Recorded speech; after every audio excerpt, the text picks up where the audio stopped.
여러분, 요즘 AI 이야기만 나오면 꼭 따라붙는 말이 있죠. 이거 버블 아니야? 오라클 주가 빠졌고 테슬라도 흔들렸고 엔비디아마저 조정받으니까 이제 AI도 슬슬 끝물 아니냐는 분위기입니다. 그런데 저는 이 질문부터 다시 던져보고 싶습니다. 지금 우리가 보고 있는 이 현상이 정말 버블의 붕괴일까요?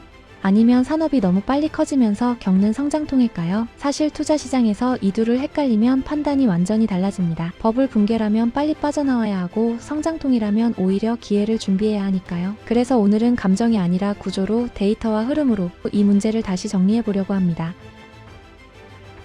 최근 AI 버블 논란의 출발점으로 가장 많이 언급되는 기업이 바로 오라클입니다. 오라클은 AI 클라우드 수요에 맞춰 미국 내 초대형 데이터 센터를 짓겠다고 선언했고 투자 규모만 500억 달러가 넘습니다. 문제는 방향이 아니라 속도였습니다. 투자 비용은 빠르게 늘어나는데 이 투자가 언제 수익으로 돌아올지는 점점 불투명해지고 있습니다. 실제로 일부 AI 데이터 센터 프로젝트는 완공 시점이 2027년에서 2028년으로 연기됐다는 보도가 나오면서 시장이 크게 흔들렸습니다. 이 한 줄의 뉴스로 오라클 주가는 급락했고 브로드컴 같은 AI 인프라 관련 종목들까지 줄줄이 하락했습니다. 여기서 시장은 이렇게 반응합니다. AI 인프라 투자 너무 과도한 거 아니냐? 이 정도 돈을 써서 과연 수익이 나오겠느냐? 이 반응 자체는 굉장히 자연스럽습니다. 금리가 예전처럼 낮지 않은 상황에서 막대한 선행 투자를 감내해야 하는 구조는 투자자 입장에서 부담이 될 수밖에 없기 때문입니다. 하지만 이 시점에서 꼭 비교해봐야 할 기업이 있습니다. 바로 엔비디아입니다. 엔비디아는 최근 분기 매출이 전년 대비 60% 이상 증가했고 데이터 센터 매출이 전체의 90%에 육박할 정도로 AI 수요가 폭발하고 있습니다. AI 칩은 만들자마자 팔리고 출하된 장비들은 거의 100% 가동 중이라는 평가를 받고 있습니다. 즉 수요가 없는 게 아니라 오히려 공급이 부족한 상황입니다. 그런데도 실적 발표 직후 주가는 잠시 조정을 받았습니다. 이 장면만 떼어놓고 보면 봐라, 이것도 고평가 아니냐라는 말이 나올 수 있습니다. 하지만 월가의 해석은 달랐습니다. 진짜 버블이라면 주문만 쌓여 있고 실제 현장에서는 장비가 놀고 있어야 합니다. 그런데 엔비디아의 하드웨어는 이미 현업에서 풀가동 중입니다. 젠슨 황 CEO가 말한 것처럼 AI 컴퓨팅 수요는 이제 실험 단계가 아니라 산업 전반으로 확산되는 선순환 구간에 들어섰다고 보는 게 더 합리적입니다.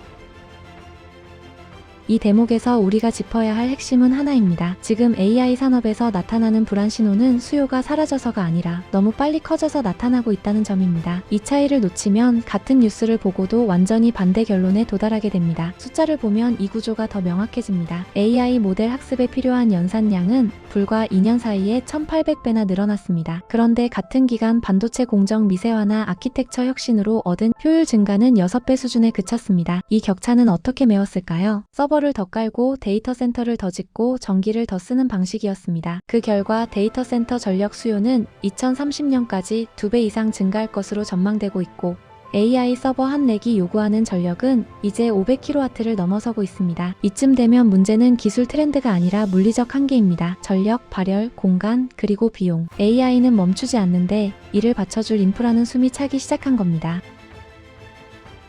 오라클의 투자 지연, 테슬라의 수익성 압박, 일부 AI 관련주의 조정은 이 구조 속에서 이해해야 합니다. 그래서 저는 이 국면을 버블 붕괴라기보다는 성장통이라고 보는 게 맞다고 생각합니다. 그렇다면 투자자 입장에서 더 중요한 질문은 여기서부터입니다. 이 성장통을 어떻게 넘길 것인가? 그리고 이 병목을 풀어줄 기술은 무엇인가? 이 질문에 대한 답을 찾는 과정에서 자연스럽게 등장하는 키워드가 바로 초전도체입니다. 초전도체는 특정 조건에서 전기 저항이 거의 0에 가까워지는 물질입니다. 전기가 흐를 때 열로 소모되는 에너지가 거의 없기 때문에 전력 손실과 발열 문제를 근본적으로 줄일 수 있습니다. AI 데이터 센터가 직면한 핵심 문제인 전력 효율, 냉각 비용, 공간 집적도 문제를 동시에 건드릴 수 있는 기술이라는 점에서 주목받고 있습니다. 실제로 해외에서는 초전도 케이블을 통해 기존 대비 10배 이상의 전력을 전달하는 실증 사례가 나오고 있고 연구기관들은 초전도 로직이 기존 CMOS 대비 수십 배 이상의 전력 효율 잠재력을 가진다고 평가합니다. 물론 여기서 한 가지 분명히 짚고 넘어가야 합니다. 초전도체는 아직 당장 쓰면 되는 기술은 아닙니다. 상온에서 안정적으로 작동하는 초전도체는 여전히 연구 단계에 있고 상용화까지는 시간과 검증이 필요합니다. 하지만 중요한 건 방향입니다. AI 산업이 지금 겪고 있는 이 인프라 병목을 장기적으로 해결하려면 결국 이런 방향의 기술이 필요해질 수밖에 없다는 점입니다.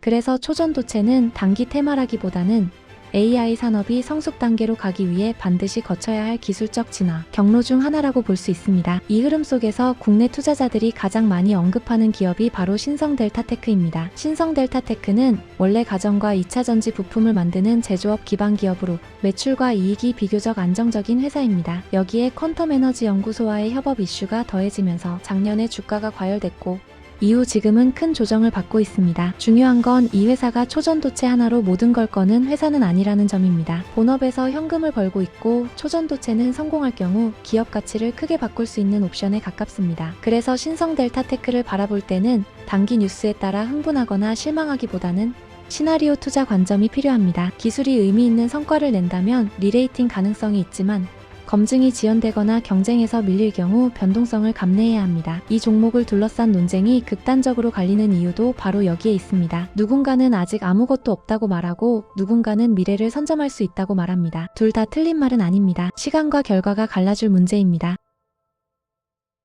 정리해보면 지금의 AI 버블 논란은 산업이 끝나서 생긴 문제가 아니라 너무 빨리 커진 산업이 기존 인프라와 충돌하면서 나타난 마찰에 가깝다고 생각합니다. 이 성장통을 어떻게 넘길지가 다음 국면의 핵심이고 그 과정에서 초전도체 같은 기술이 자연스럽게 주목받고 있습니다. 이 큰 흐름 위에서 신성델타테크가 중심에 선다고 생각하면 투자를 이어가는 것일 뿐 정답인지 아닌지 끝까지 가봐야 하는 상황입니다. 여러분은 어떻게 보시나요? 지금의 AI 조정을 버블의 시작으로 보시나요?